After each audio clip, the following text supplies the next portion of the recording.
नमस्कार, स्वागत है आप सभी का कालचक्र में। मैं हूं विपनेश माथुर और मेरे साथ हैं प्रश्न कुंडली विशेषज्ञ पंडित सुरेश पांडे जी। पंडित जी, बहुत बहुत स्वागत है। धन्यवाद।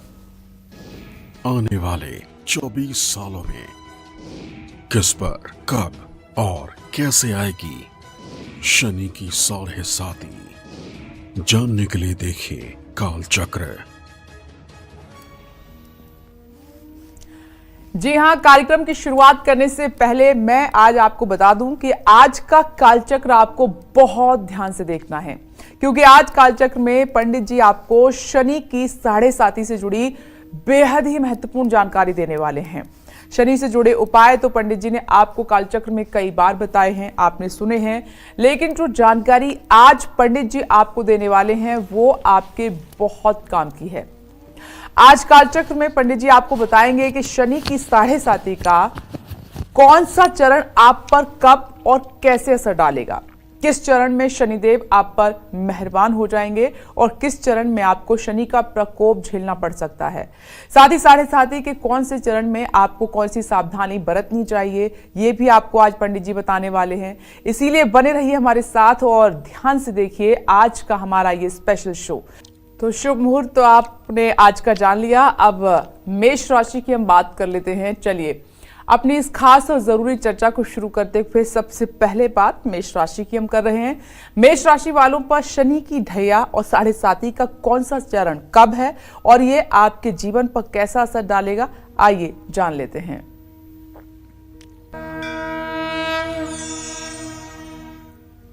देखिए, अगर आपकी जन्म राशि मेष राशि है या आपके प्रचलित नाम से आपकी राशि मेष राशि है, दोनों का समन्वय करिएगा तो आपके ऊपर शनि की 7.5 29 मार्च 2025 से शुरू होकर 31 मार्च 2032 तक रहेगी। 7.5 का जो पहला फेज होगा, पहला चरण होगा, वो 29 मार्च 2025 से 1 जून 2027 तक, और 7.5 का दूसरा चरण जो होगा 2 जून 2027 से 7 अगस्त 2029 तक, और 7.5 का तीसरा चरण जो होगा वो 8 अगस्त 2029 से 31 मई 2032 तक। और इसी क्रम में शनि के ढैया के बारे में जान लीजिए। 13 जुलाई 2034 से 27 अगस्त 2036 तक शनि की ढैया रहेगी, और शनि की दूसरी ढैया 12 दिसंबर 2043 से 8 दिसंबर 2046 तक रहेगी। 7.5 में सावधानी क्या करना है, मेष राशि का स्वामी मंगल है और शनि एक अनुशासित ग्रह है, जबकि मंगल क्रोध का कारक ग्रह है। शनि सीमाओं को प्रदर्शित करता है जबकि मंगल बेलगाम है। शनि वृद्ध है जबकि मंगल युवा है। शनि विलंब है जबकि मंगल सहजता में है। अब ये सब मैं क्यों बता रहा हूँ?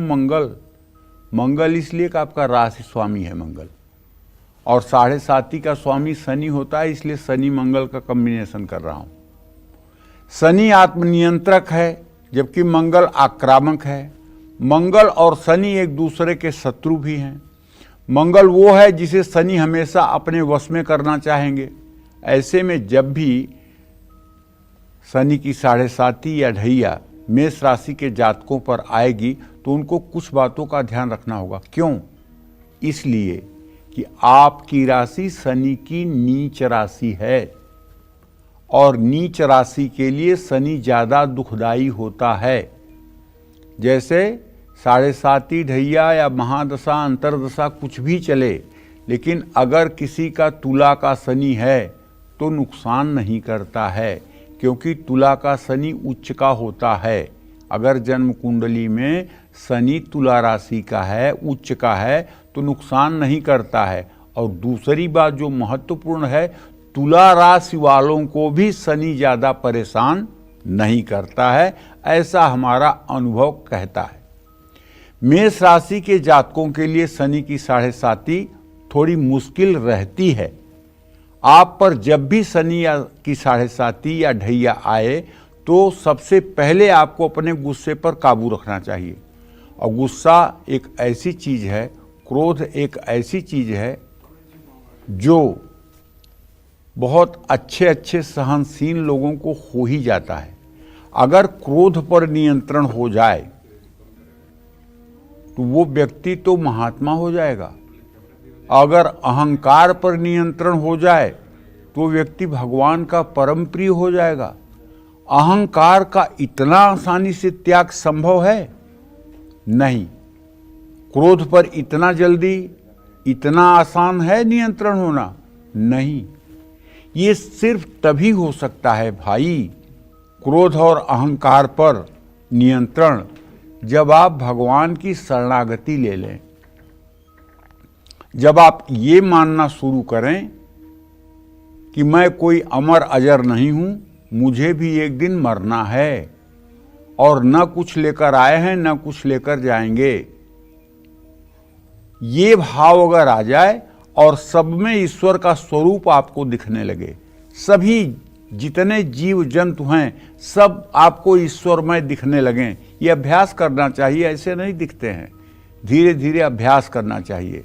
सामने वाले को ही भगवान समझना, सामने वाले के संस्कारों से मतलब कि जो है बुरे संस्कारों से प्रभावित न होना, अच्छे संस्कारों को ग्रहण कर लेना और अपने अंदर मैंने किया, मैं करूँगा, मेरा श्रेय है, इस तरह के अहं के भाव को मिटाना और नम्र रहना, ये ऐसे सद्गुण हैं जो अगर आप अपने अंदर विकसित कर लें तो शनि की 7.5 और ढैया में भी आपके ऊपर इसका प्रभाव नहीं पड़ेगा।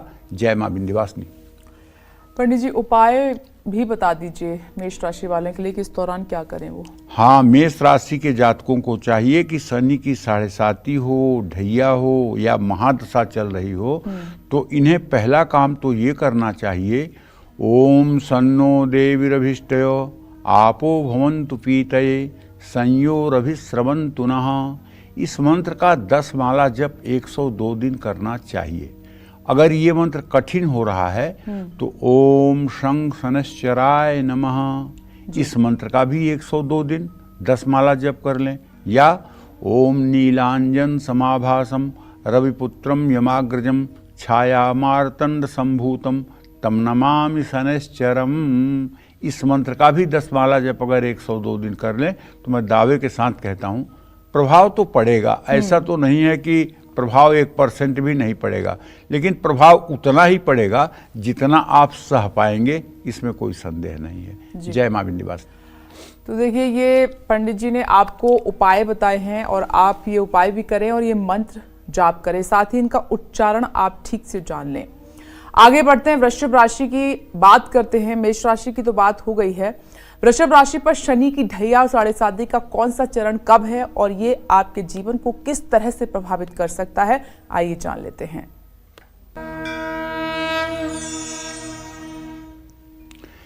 देखिए, अब हम वृषभ राशि के जातकों के बारे में बात करना चाहते हैं। वृषभ राशि के जातकों पर शनि की 7.5 3 जून 2027 से शुरू होगी और 13 जुलाई 2034 तक रहेगी। 7.5 का पहला चरण आपके ऊपर 3 जून 2027 से 7 अगस्त 2029 तक रहेगा। 7.5 का दूसरा चरण 8 अगस्त 2029 से 29 मई 2032 तक रहेगा और 7.5 का तीसरा चरण 30 मई 2032 से 13 जुलाई 2034 तक रहेगा। अब शनि की ढैया जो 2.5 सालों की होती है वो समझ लीजिए। 27 अगस्त 2036 से 22 अक्टूबर 2038 तक आपके ऊपर शनि की ढैया रहेगी। 7.5 में सावधानी आपको ये करना है कि शनि वायु तत्व का कारक है, जबकि वृषभ राशि पर शीतल और जलीय शुक्र ग्रह का आधिपत्य है। तो शनि की 7.5 वृषभ राशि के जातकों के लिए कम कष्टपूर्ण है, माने न के बराबर कष्टपूर्ण है, क्योंकि शनि और शुक्र दोनों आपस में मित्र हैं। अब ये जो दोनों आपस में मित्र हैं तो इसका मतलब कि मित्र को ज़्यादा मित्र दुखी नहीं करेगा। शनि की 7.5 के दौरान वृषभ राशि के जातकों के जीवन में थोड़ा अप डाउन तो रहेगा, उतार चढ़ाव रहेगा। आप पहले की तुलना में थोड़ा आक्रामक हो सकते हैं, तनाव में रह सकते हैं। तो मन को शांत रखिए और समझदारी से फैसला लीजिए। इसके लिए आपको चाहिए कि जब आपकी 7:30 शुरू हो तो आप किसी शिवालय में जाकर के और कम से कम कह रहा हूं, कम से कम 24 मिनट शिवलिंग की पूजा करने के बाद 24 मिनट उत्तर मुंह करके बैठ करके रुद्राक्ष की माला पर ओम नमः शिवाय का मंत्र जप करना चाहिए। शिवालय के परिसर में, शिवालय के अगल बगल में, शिव मंदिर नहीं कह रहा हूं, शिव मंदिर उसे कहते हैं जिस मंदिर में सारे देवी देवता होते हैं, जहाँ राम भी होते हैं, कृष्ण भी होते हैं, सीता जी भी होती हैं, राधा रानी भी होती हैं, हनुमान जी भी होते हैं, गणेश जी भी होते हैं, और कोई भैया लोग तो ऐसे भी हैं उसमें जो है साईं बाबा को भी बैठाए हुए हैं। तो ऐसे जगह पे अगर एक कोने में शिवलिंग है तो शिवालय नहीं हो सकता। शिवालय वो होगा जहाँ मध्य गर्भगृह में भगवान शिव होंगे और उनके मतलब कि जो है माता पार्वती, स्वामी कार्तिकेय, भगवान गणेश और नंदी ये होंगे, और पिरामिड के आकार का जो होगा वो शिवालय होगा। शिवालय में की हुई तपस्या 1 करोड़ गुना ज़्यादा फलदायी होती है। शिवालय में जो जा रहा है ना, निश्चित रूप से उसने पूर्व जन्म में मोती दान किया है। सामान्य मंदिरों में जाने का कोई बहुत बड़ा महत्व मत समझिएगा, लेकिन शिवालय में जाने का अपना बहुत बड़ा महत्व है, बहुत बड़ा महत्व है। एक चीज आपने कभी गौर किया, शिवलिंग पर दूध भी लोग चढ़ाते हैं, घी भी लोग चढ़ाते हैं, शहद भी चढ़ाते हैं, और तो और मतलब दही भी चढ़ाते हैं, घी भी चढ़ाते हैं, लेकिन क्या आपने कभी शिवलिंग पर मक्खी भिनकते हुए देखा है? नहीं ना। क्या वहां किसी प्रकार की आपको स्मेल आई?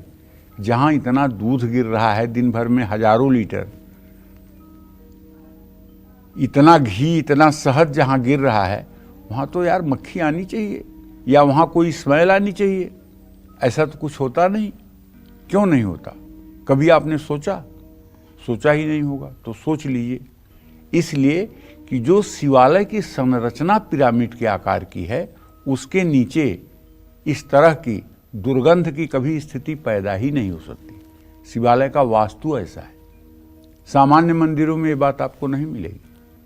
जो सामान्य मंदिर है, जिसके छत फ्लैट हैं, वहाँ ये बात आपको नहीं मिलेगी, लेकिन ये बात शिवालय में मिलेगी। आप गौर करिएगा, काशी विश्वनाथ जाइएगा, उज्जैन महाकाल जाइएगा, त्र्यंबकेश्वर जाइएगा, आप देखिएगा दिन भर दूध की धारा चलती रहती है, शहद, घी, दही दिन भर चलता रहता है, लेकिन उसके बाद भी मंदिर से किसी तरह की स्मेल नहीं आती। जबकि आप अपने घर में थोड़ा सा कहीं शहद गिरा के देख लीजिए, कहीं थोड़ी सी दही या दूध गिरा के देख लीजिए, 5 मिनट के बाद अगर वहाँ मक्खियाँ ना आ जाएं तो आप बताइएगा।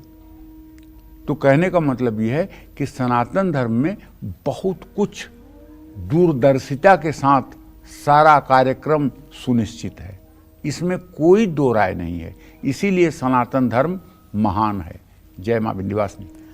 हम आगे बढ़े, मिथुन राशि की बात करें उससे पहले हमारे साथ नासिक से कालचक्र दर्शक सोनम जी जुड़ गई हैं। स्वागत है आपका।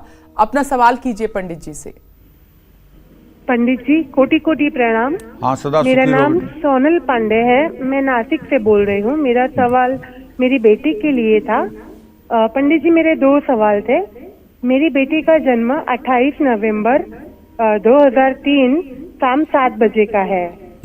पंडित जी वैसे तो वो अभी फूड न्यूट्रिशन का कोर्स कर रही है, पर आगे जाके वो खुद का काम करेगी या कहीं किसी कंपनी में जॉब करेगी, ये जानना था। और साथ ही ये जानना था कि उसका आगे का भविष्य कैसा है, और अब भविष्य अच्छा रहे उसके लिए कुछ उपाय बताइएगा। धन्यवाद। देखो बेटा, ऐसा है, तुम्हारे पुत्री भाव का स्वामी बुध, उससे द्वितीय सप्तम के स्वामी जो है चंद्रमा और बृहस्पति हैं। चंद्रमा की स्थिति और बृहस्पति की स्थिति परस्पर पंचम नवम है। मैं दावे के साथ कह सकता हूं कि आपके पुत्री का भविष्य अति उत्तम है। बहुत अच्छे घर में इसका विवाह होगा, बहुत धन वैभव संपन्न परिवार में ये जाएगी, बहुत अच्छा और संस्कारित लड़का इसको मिलेगा। जहाँ तक नौकरी करने की बात है उसके बारे में जान लो कि बृहस्पति जो है इसके आजीविका का स्वामी है, जो वृषभ राशि में है। अभी तो समय लगेगा, अभी तो इसकी जो उम्र है 21 साल की उम्र है, अभी इसमें कम से कम 3 से 3.5 साल तक का समय लगेगा इसको रोजगार परक होने में। और रोजगार परक रहेगी, ये बात नहीं कहा जा सकता कि सरकारी नौकरी रहेगी कि प्राइवेट सेक्टर में नौकरी रहेगी, लेकिन ये बात निश्चित मानिए कि जब तक ये चाहेगी तब तक ये रोजगार परक रहेगी। लेकिन इसका भविष्य इसलिए उत्तम है कि चंद्रमा और बृहस्पति का पंचम नवम से इत्तिसाल है, इसलिए सदा इसके दोनों हाथों में बरकत रहेगी और लक्ष्मी सदैव इसका साथ देंगी और ये सम्मान के साथ अपना जीवन व्यतीत करेगी। इससे ये जरूर कहो कि ये अभी से सोमवार का व्रत करना शुरू करे, शिवालय में जाकर शिवलिंग की पूजा शुरू करे। देखो, इन सब चीज़ों से ये होता है कि परिवार अच्छा मिलता है, जीवन साथी अच्छा होता है, होने वाले बच्चे संस्कारित होते हैं और भविष्य अच्छा होता है। जो लोग थोड़ा सा तप तपस्या के मार्ग पर चलते हैं, जो लोग थोड़ा सा भगवान के रास्ते पर चलते हैं, भगवान फिर उनकी जिम्मेदारियों को स्वयं वहन करते हैं। जय मां विंध्यवासिनी। चलिए आगे बढ़ते हुए मिथुन राशि की बात कर लेते हैं। मिथुन राशि वालों पर शनि की ढैया और 7.5 का कौन सा चरण कब और ये आपके जीवन पर कैसा असर डालेगा, जानते हैं।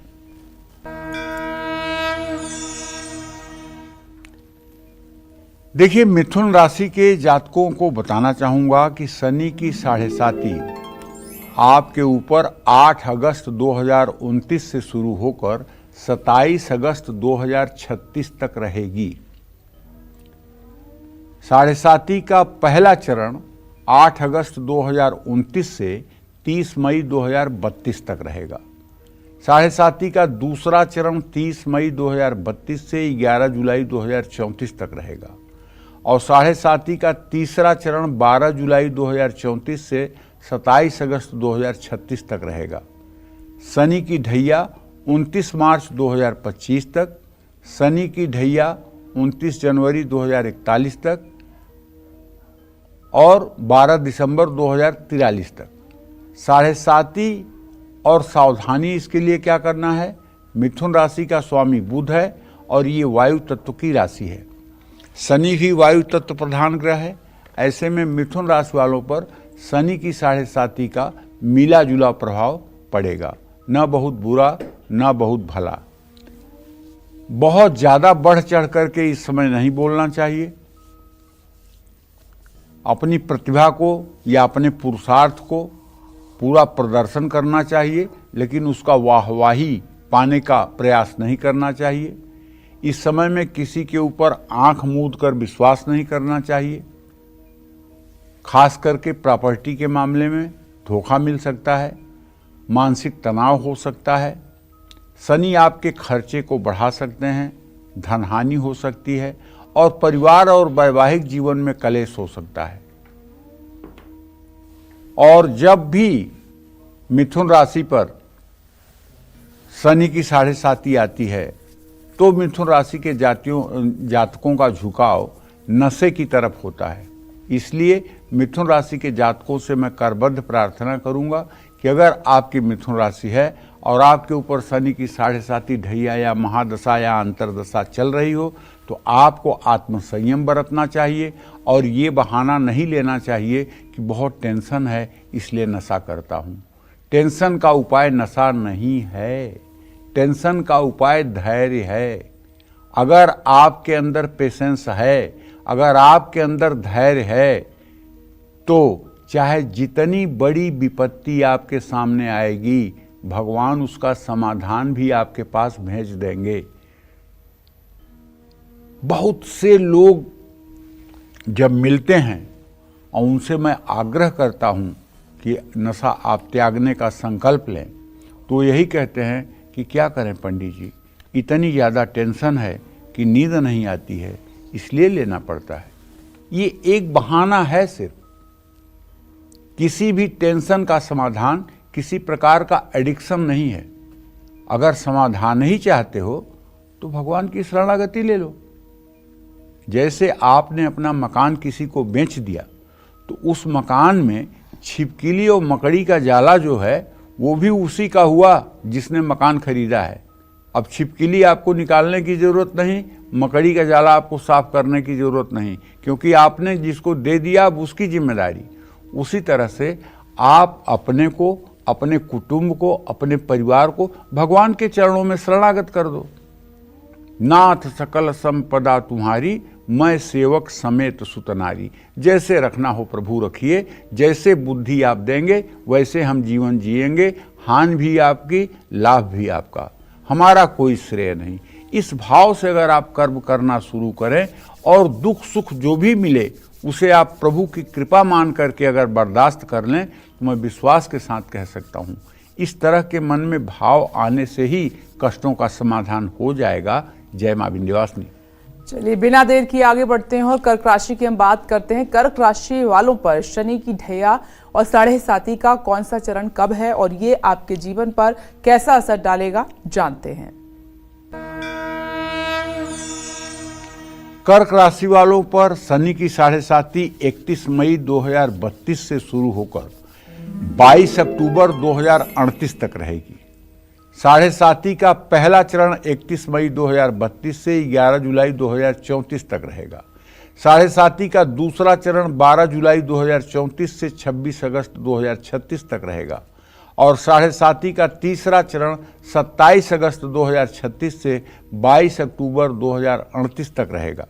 तो ऐसे में शनि की ढैया 29 अप्रैल 2022 से शुरू हुई है और 29 मार्च 2025 तक रहेगी। शनि की ढैया 29 जनवरी 2041 से 12 दिसंबर 2043 तक रहेगी।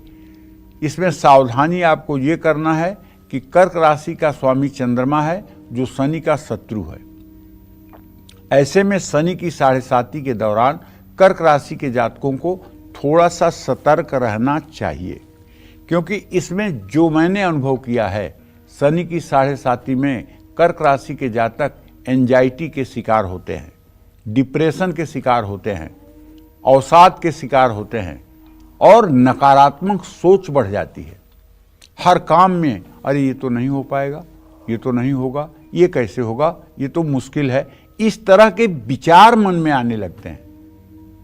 तो मान प्रतिष्ठा भी ऐसे में दांव पर लग जाती है। तनाव, चिंता और चिड़चिड़ापन बढ़ जाता है। आपका स्वभाव जिद्दी और कठोर हो सकता है। विरोधियों से कष्ट मिल सकता है। अनैतिक कार्य कर सकते हैं। रिश्तों में कलेश और प्रॉपर्टी से कष्ट मिल सकता है। देखिए, ये शनि और चंद्रमा एक साथ अगर कुंडली में हों और तब 7.5 हो जाए, तब ढैया हो जाए, तब महादशा हो जाए, तो ये विष योग कहलाता है। शनि चंद्रमा की युति कुंडली में विष योग कहलाता है। विष योग का मतलब कि अगर दोनों के डिग्री में, चंद्रमा और शनि के डिग्री में 10 डिग्री से कम का फासला हो, तो आप ये मान के चलिए कि ऐसे आदमी को अनिद्रा की शिकायत हो जाती है, अच्छे से नींद नहीं आती है, नकारात्मक विचार उसके ऊपर हावी रहते हैं, चेहरे पर हर समय हवाइयाँ उड़ी रहती हैं, चेहरे की कांति लुप्त हो जाती है, चेहरा हर समय तनावग्रस्त रहता है। ऐसे में सबसे बढ़िया उपाय आपको बता रहा हूं।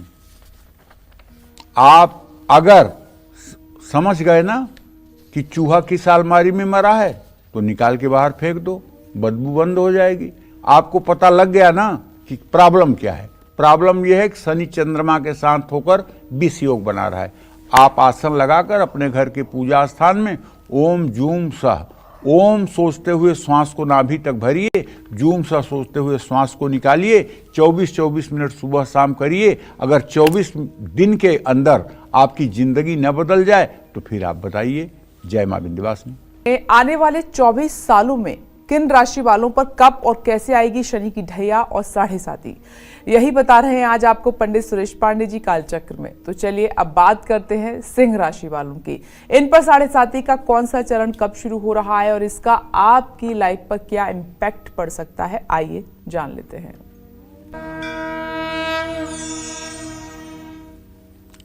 सिंह राशि पर शनि की 7.5 13 जुलाई 2034 से शुरू होकर 29 जनवरी 2041 तक रहेगी। 7.5 का पहला चरण 13 जुलाई 2034 से शुरू होगा जो 26 अगस्त 2036 तक रहेगा। 7.5 का दूसरा चरण 27 अगस्त 2036 से शुरू होगा जो 21 अक्टूबर 2038 तक रहेगा। 7.5 का तीसरा चरण 22 अक्टूबर 2038 से शुरू होगा जो 29 जनवरी 2041 तक रहेगा। शनि की ढैया अब तो 29 मार्च 2025 से ही शुरू हो रही है जो 3 जून 2027 तक रहेगी। शनि की दूसरी ढैया 12 दिसंबर 2043 से शुरू होगी जो 8 दिसंबर 2046 तक रहेगी। बस सावधानी आप ये करिए कि आपकी सूर्य प्रधान राशि है। शनि अपने पिता सूर्य के सबसे बड़े प्रबल शत्रु हैं।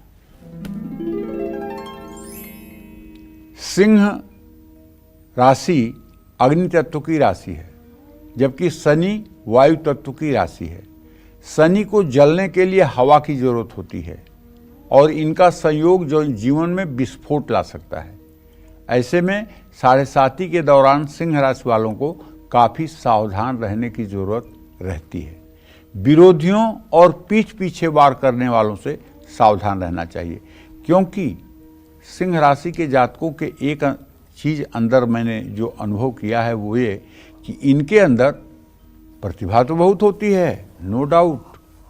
कभी सिंह राशि वालों को अंडर एस्टिमेट करने वाले समझदार नहीं माने जा सकते, क्योंकि ये भी लक्षण प्रतिभा के होते हैं।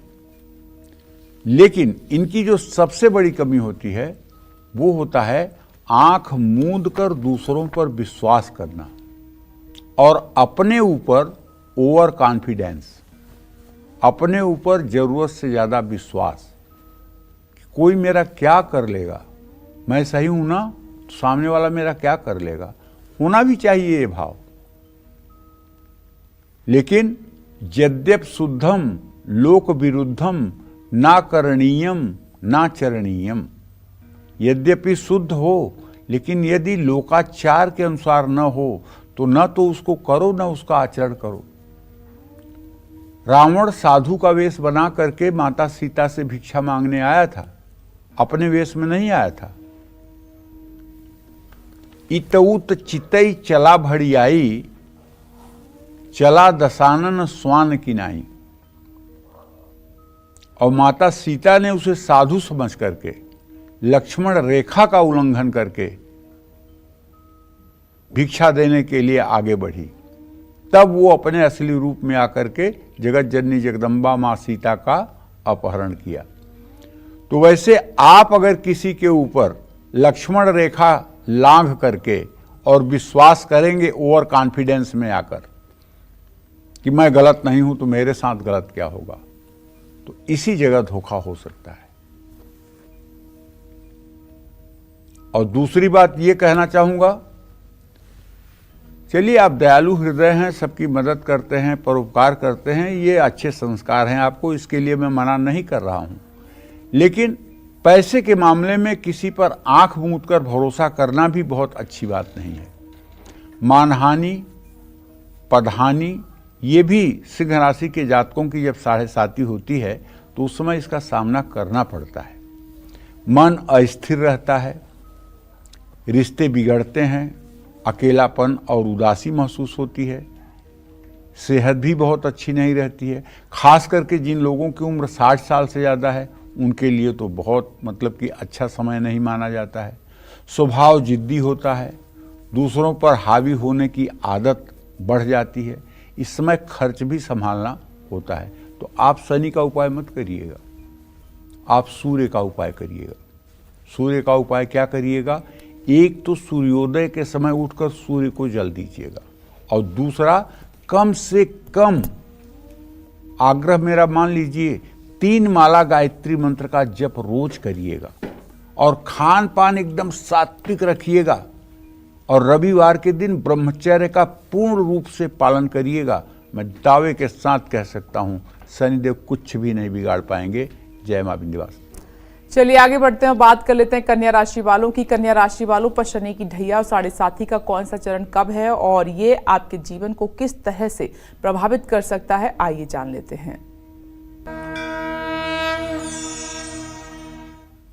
कन्या राशि वालों पर शनि की 7.5 27 अगस्त 2036 से शुरू हो रही है और 12 दिसंबर 2043 तक रहेगी। 7.5 का पहला फेज जो है वो 27 अगस्त 2036 से 21 अक्टूबर 2038 तक है और दूसरा फेज 22 अक्टूबर 2038 से 26 जनवरी 2041 तक है। तीसरा फेज 27 जनवरी 2041 से और 12 दिसंबर 2043 तक है। अगर शनि के ढैया की बात करें तो 3 जून 2027 से 8 अगस्त 2029 तक शनि की ढैया रहेगी। 7.5 में सावधानी क्या, कन्या राशि वालों पर शनि की 7.5 का प्रभाव मिला जुला रहेगा। कन्या राशि का स्वामी बुध है जो शनि का मित्र है। बुध पृथ्वी तत्व प्रधान है जबकि शनि वायु तत्व प्रधान है। ऐसे में जब भी कन्या राशि वालों पर 7.5 शुरू होगी तब उनको कुछ मामलों में सावधान रहने की जरूरत होगी। कारोबार में नुकसान उठाना पड़ सकता है, कर्ज चुकाना भारी पड़ सकता है, शत्रुओं से कष्ट संभव है, दूसरों पर ज़्यादा निर्भर होने से बचना होगा, सेहत को अनदेखा करेंगे तो नुकसान उठाना पड़ेगा।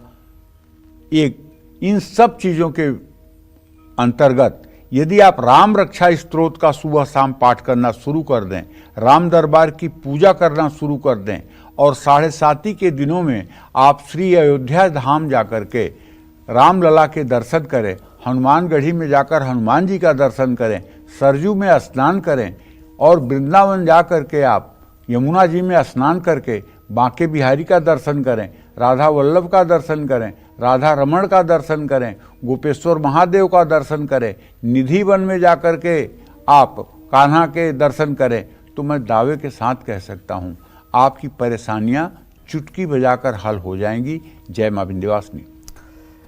चलिए आगे बढ़ लेते हैं और बात कर लेते हैं हम तुला राशि की। तुला राशि वालों पर शनि की ढैया और 7.5 का कौन सा चरण कब और इसका आपके जीवन और करियर और सेहत पर क्या असर देखने को मिल सकता है, आइए जानते हैं। तुला राशि के जातकों पर शनि की 7.5 का 22 अक्टूबर 2038 से पहला चरण शुरू होगा और 8 दिसंबर 2046 तक रहेगा। पहला चरण 22 अक्टूबर 2038 से 26 जनवरी 2041 तक और दूसरा चरण 27 जनवरी 2041 से 28 अगस्त 2044 तक। तीसरा चरण 29 अगस्त 2044 से 8 दिसंबर 2046 तक। शनि की ढैया 8 अगस्त 2029 से 31 मई 2033 तक। अब इसमें सावधानी ये है, पहले भी कार्यक्रम के शुरुआत में आपको मैंने बताया है कि तुला राशि शनि की उच्च राशि है। जब शनि 10 डिग्री पर होता है तो परम उच्च का होता है और लग्न चंद्रिका में साफ साफ लिखा हुआ है, अर्थी भोगी धनी नेता जायते मंडलाधिप नृपतिश्च चक्रवर्तिश्च रव्यादय उच्चै ग्रह। तो इसका मतलब नृपतिश्च चक्रवर्तिश्च, जिसका तुला का शनि होता है और 9 से 10 डिग्री के अंतर्गत होता है, वो चक्रवर्ती राजा के समान होता है। आज के परिप्रेक्ष्य में अगर कहा जाए तो वो मुख्यमंत्री, केंद्रीय मंत्री, प्रधानमंत्री, इन सब पदों की शोभा बढ़ाने वाला होता है। लेकिन शनि 10 डिग्री पर होना चाहिए, कहाँ? तुला राशि के। और खास करके तुला राशि में जब 10 डिग्री पर होगा तो निश्चित रूप से ये योग बनेगा। इंदिरा जी की कुंडली में मैंने देखा था, चतुर्थ भाव में तुला का शनि उनका 10 डिग्री का था और उन्होंने काफ़ी दिनों तक देश पर शासन भी किया था। तो तुला राशि वालों पर शनि की 7.5 का ज़्यादा बुरा प्रभाव नहीं होता है। तुला राशि का स्वामी शुक्र है जो शनि का मित्र है। तुला वायु प्रधान है और शनि भी, ऐसे में शनि तुला राशि वालों को ज़्यादा नुकसान नहीं पहुंचाते। लेकिन फिर भी शनि की 7.5 में आपको थोड़ा सावधान रहने की जरूरत होती है क्योंकि आप ज़्यादा भावुक हो सकते हैं, ज़्यादा इमोशनल हो सकते हैं। ऐसे में छोटी छोटी बातें भी आपको प्रभावित करेंगी। भावुकता बढ़ने से आप एंजाइटी और तनाव की चपेट में आ सकते हैं। कोई आपका भरोसा तोड़ सकता है। आपका भौतिक सुख सुविधाओं से मन उचाट हो सकता है। बस आपको ये करना है कि आपकी तुला राशि है तो आप अगर हो सके तो भगवती दुर्गा की आराधना करनी चाहिए। ज़्यादा अगर दुर्गा की आराधना आप नहीं कर सकते हैं तो एक दुर्गा जी का मंत्र आपको बता रहा हूँ, ओम ऐं ह्रीं क्लीं चामुंडाय बिच्चे नमः। अगर इस मंत्र का आप 108 बार सुबह शाम पाठ करना शुरू कर दें तो मैं विश्वास के साथ कह सकता हूँ शनि की 7.5 का नकारात्मक प्रभाव आपके जीवन पर नहीं पड़ेगा। जय मां विंध्यवासिनी। और अब हम आगे बढ़ते हैं, बात करते हैं वृश्चिक राशि की। वृश्चिक राशि वालों पर शनि की ढैया और 7.5 का कौन सा चरण कब है और इसका आपके जीवन और भाग्य पर कैसा असर देखने को मिल सकता है, आइए जान लेते हैं। वृश्चिक राशि वालों पर शनि की 7.5 28 जनवरी 2041 से शुरू होगी और 3 दिसंबर 2049 तक रहेगी। 7.5 का पहला चरण 28 जनवरी 2041 से 10 दिसंबर 2043 तक, 7.5 का दूसरा चरण 11 दिसंबर 2043 से 7 दिसंबर 2046 तक और तीसरा फेज 8 दिसंबर 2046 से 3 दिसंबर 2049 तक। शनि की ढैया 29 मार्च 2025 तक, शनि की ढैया 31 मई 2032 से 13 जुलाई 2034 तक।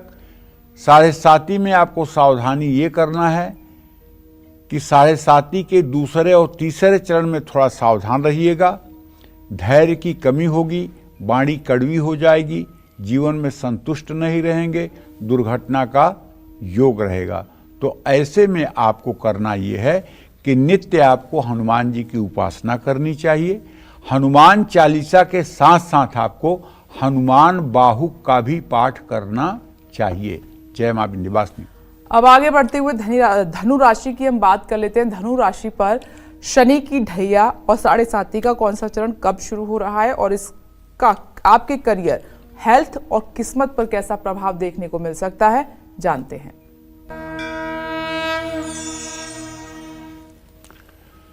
धनु राशि वालों पर शनि की 7.5 12 दिसंबर 2043 से शुरू होकर 24 फरवरी 2052 तक है।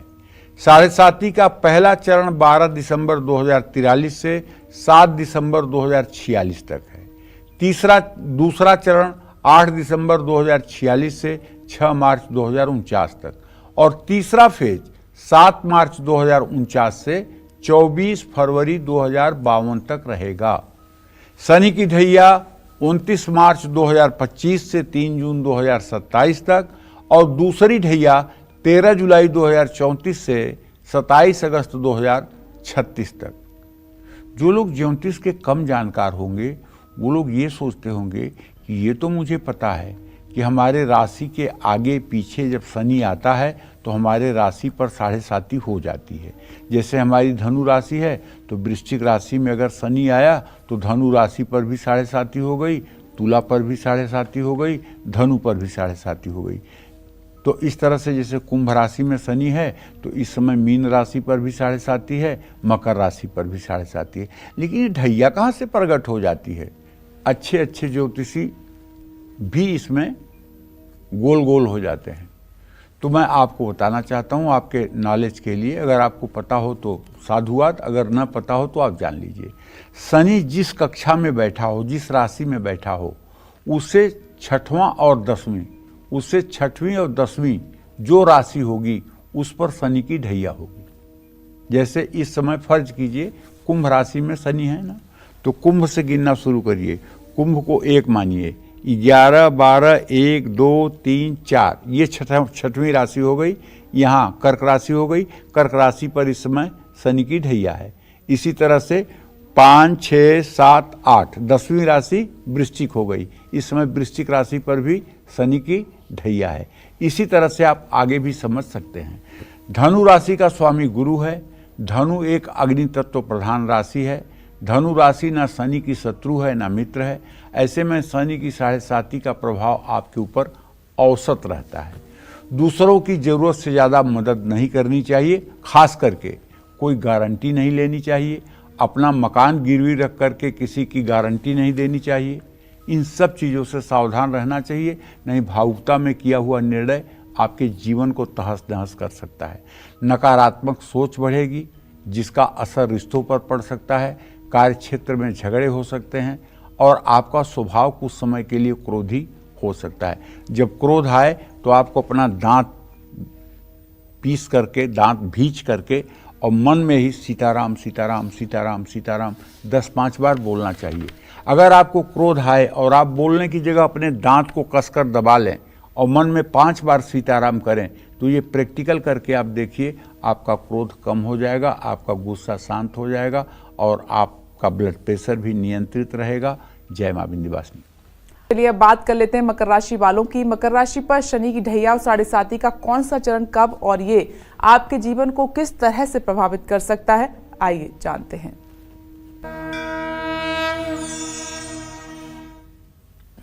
मकर राशि वालों पर अभी शनि की 7.5 का अंतिम चरण चल रहा है, जो 29 मार्च 2025 को समाप्त हो जाएगा। माने 29 मार्च 2025 को आपके ऊपर से शनि की 7.5 खत्म हो जाएगी। आपके ऊपर पहला चरण शुरू हुआ था, याद रखिए, 26 जनवरी 2017 को, और पहला फेज था 23 जनवरी 2020 तक, और दूसरा फेज शुरू हुआ था 23 जनवरी 2020 से, जो 17 जनवरी 2023 तक था।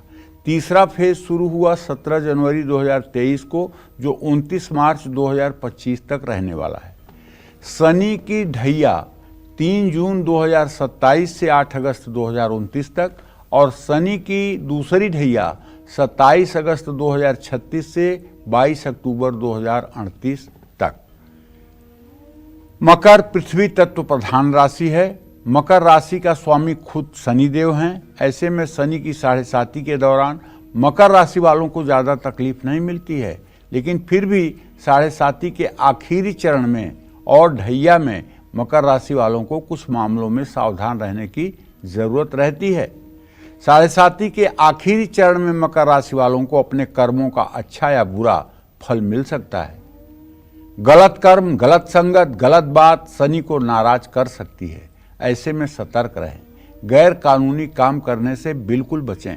शनिवार की शाम पीपल के पेड़ के नीचे सरसों के तेल का दिया जलाएं, कच्चे सूत से पीपल की 7 परिक्रमा करें, और अगर हो सके तो पीपल के नीचे खड़े होकर के हनुमान चालीसा के 10 पाठ करें। इससे आप बिल्कुल आनंदित रहेंगे। जय मां विंध्यवासिनी। हम कुंभ राशि की बात करेंगे, लेकिन पंडित जी से एक सवाल।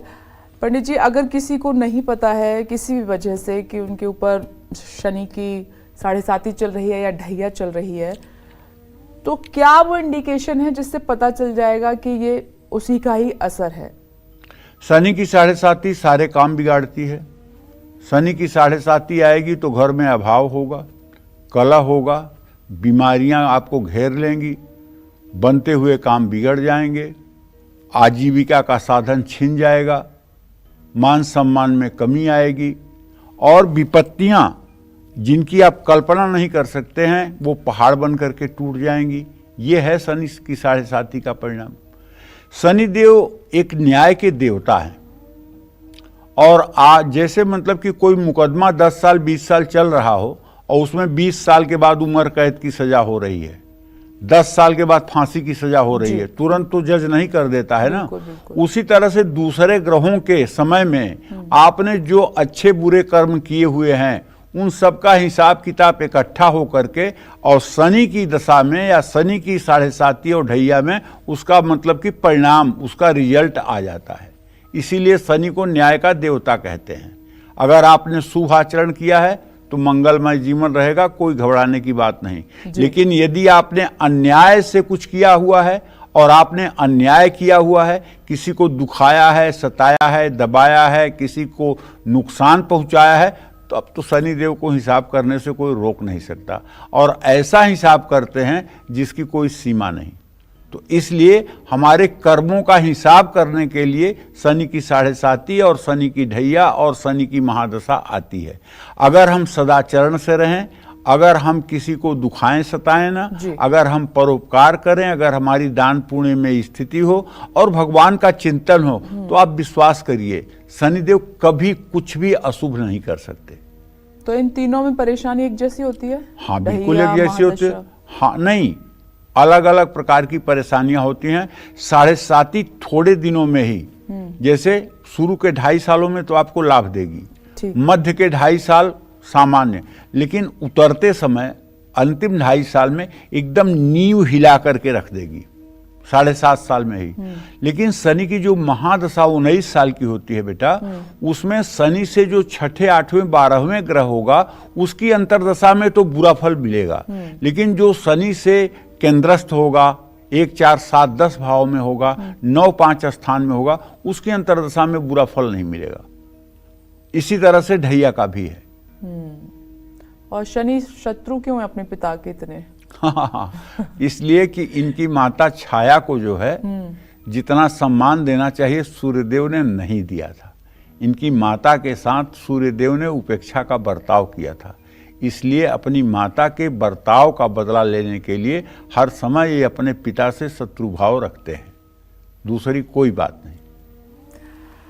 देखिए पंडित जी ने आपको बताया कि जब शनि की 7.5 ढैया महादशा अगर आपको नहीं पता है तो इस तरह से परेशानियां आपके जीवन में अचानक से शुरू हो जाएंगी, उससे आप अंदाजा लगा सकते हैं। और पंडित जी उपाय भी आपको बता रहे हैं राशि अनुसार, इसलिए हमने कहा था कि आज का जो हमारा शो है कालचक्र है वो बहुत ध्यान से देखिएगा और पंडित जी को सुनिएगा।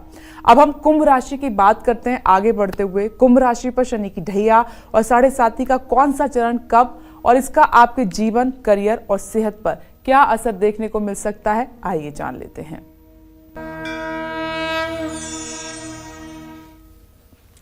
कुंभ राशि वालों पर शनि की 7.5 2024 जनवरी 2020 से शुरू हुई थी, जो 3 जून 2027 तक है। 7.5 का पहला फेज 24 जनवरी 2020 से शुरू हुआ, जो 27 अप्रैल 2022 तक था। 7.5 का दूसरा फेज 28 अप्रैल 2022 से शुरू हुआ, जो 29 मार्च 2025 तक रहने वाला है। और 7.5 का तीसरा फेज 29 मार्च 2025 से शुरू होगा, जो 3 जून 2027 तक रहने वाला है। शनि की ढैया 8 अगस्त 2029 से शुरू होकर 31 मई 2032 तक रहेगी और शनि की दूसरी ढैया 22 अक्टूबर 2038 से शुरू होकर 29 जनवरी 2041 तक रहेगी। कुंभ वायु तत्व की राशि है और शनि भी वायु तत्व प्रधान है। शनि कुंभ राशि वालों को कम से कम कष्ट देते हैं, इसलिए कि कुंभ राशि शनि की मूल त्रिकोण राशि है। उच्च राशि से थोड़ा सा ही कम अच्छा होता है मूल त्रिकोण, बाकी मूल त्रिकोण राशि बहुत अच्छी होती है। आत्मनिर्भर बनाने का प्रयास शनिदेव करते हैं। 7.5 के दौरान आपको स्वास्थ्य समस्याएं भी आ सकती हैं, किसी ना किसी तरह का तनाव आपको परेशान कर सकता है, आप जरूरत से ज़्यादा इमोशनल भावुक हो सकते हैं। शनि आपको भावनात्मक रूप से मजबूत बनाना चाहते हैं, ऐसे में दूसरों पर कम निर्भर रहें और पीपल के पेड़ के नीचे हर शनिवार की शाम सरसों के तेल का दिया जलाना चाहिए और हो सके तो कच्चे सूत से पीपल की 7 परिक्रमा करनी चाहिए, हनुमान चालीसा का पाठ करना चाहिए। जय मां विंध्यवासिनी। मीन राशि पर शनि की ढैया और 7.5 का कौन सा चरण कब है और ये आपके जीवन को किस तरह से प्रभावित कर सकता है, आइए जान लेते हैं। मीन राशि वालों पर शनि की 7.5 29 अप्रैल 2022 से शुरू हुई थी, जो 8 अगस्त 2029 तक रहेगी। 7.5 का पहला चरण 29 अप्रैल 2022 से 29 मार्च 2025 तक और दूसरा फेज 29 मार्च 2025 से 2 जून 2027 तक और तीसरा चरण 2 जून 2027 से 8 अगस्त 2029 तक रहेगा। इसी क्रम में शनि की ढैया 31 मई 2032 से 13 जुलाई 2034 तक और दूसरी ढैया 29 जनवरी 2041 से 12 दिसंबर 2043 तक रहने वाली है। मीन राशि का स्वामी गुरु है, जिसका शनि से समसंबंध है। ऐसे में शनि की 7.5 के दौरान मीन राशि के जातकों को मिले जुले परिणाम प्राप्त होंगे और बहुत ज़्यादा कष्ट नहीं होगा, लेकिन फिर भी 7.5 का हर चरण कई उतार चढ़ाव लेकर आता है। ऐसे में मीन राशि वालों को कुछ बातों का ध्यान रखना बहुत जरूरी है। 7.5 के पहले चरण के दौरान आपकी एकाग्रता में कमी आ सकती है, बार बार नौकरी बदल सकते हैं, बहुत ज़्यादा यात्राएं हो सकती हैं, नींद न आने की समस्या हो सकती है। 7.5 के दूसरे चरण में वैवाहिक जीवन में थोड़ा तनाव आ सकता है। तीसरे चरण में आप पर झूठे आरोप लग सकते हैं। इस समय अपनी माँ की सेहत का आपको ध्यान रखना चाहिए। प्रॉपर्टी में नुकसान हो जाता है और क्रोध भी बढ़ सकता है। इन सारी समस्याओं से बचने के लिए आपको शनिवार की शाम हनुमान जी के चित्र के सामने या हनुमान मंदिर में संपूर्ण सुंदरकांड का पाठ करना चाहिए। यदि आप सुंदरकांड का शनिवार को पाठ करते रहेंगे, हनुमान जी की पूजा उपासना में लगे रहेंगे, तो आप विश्वास करिए आपका मंगल ही मंगल होगा। जय मां विंध्यवासिनी। तो पंडित जी ने आप सभी को बताया कि शनि की ढैया और 7.5 अगर आपकी चल रही है या शुरू होने वाली है, तब आपको क्या सावधानियां बरतनी है, क्या उपाय आपके लिए हो सकते हैं। पंडित जी, इसके लिए आपका बहुत बहुत धन्यवाद। और उम्मीद करते हैं कि आज का हमारा विषय आपको पसंद आया होगा। कल फिर एक नए विषय और आपकी परेशानियों को दूर करने के लिए ढेरों उपाय लेकर आएंगे हम पंडित सुरेश पांडे जी के साथ। तब तक के लिए काल चक्र की टीम को दीजिए इजाजत। नमस्कार।